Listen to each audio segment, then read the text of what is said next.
शरबत का इतिहास एक बेहद दिलचस्प सांस्कृतिक और भाषाई यात्रा है जो मध्य पूर्व की गर्म धरती से शुरू होकर दक्षिण एशिया के गलियारों तक फैली हुई है। यह केवल एक पेय नहीं रहा बल्कि सभ्यताओं, स्वादों और मेहमान नवाजी की साझी विरासत बन चुका है।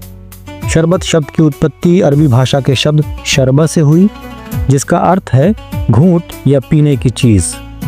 अरबी और फारसी चिकित्सा परंपराओं में शरबत का प्रयोग न केवल स्वाद के लिए बल्कि औषधीय गुणों के कारण भी किया जाता था।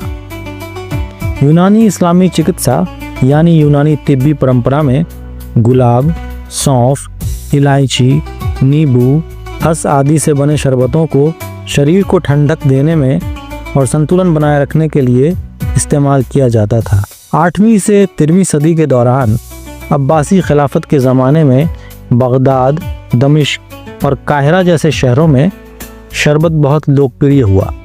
उस समय ये बर्फ़ और फलों के रस से मिलाकर ठंडा करके परोसा जाता था और इसे विशेष आयोजनों और गर्मियों में पेश किया जाता था।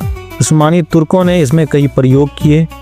गुलाब जल, चेरी, अनार और हिबिस्कस जैसे तत्वों को मिलाकर स्वादिष्ट पेय तैयार किए।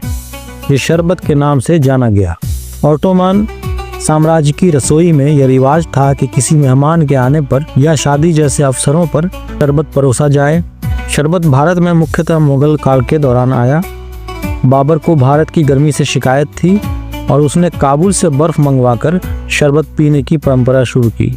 मुगलों ने भारत में गुलाब का शरबत, खस का शरबत, केवड़ा, बेल, आम, पन्ना और औषधीय जड़ी बूटियों से बने कई प्रकार के शरबतों को लोकप्रिय बनाया।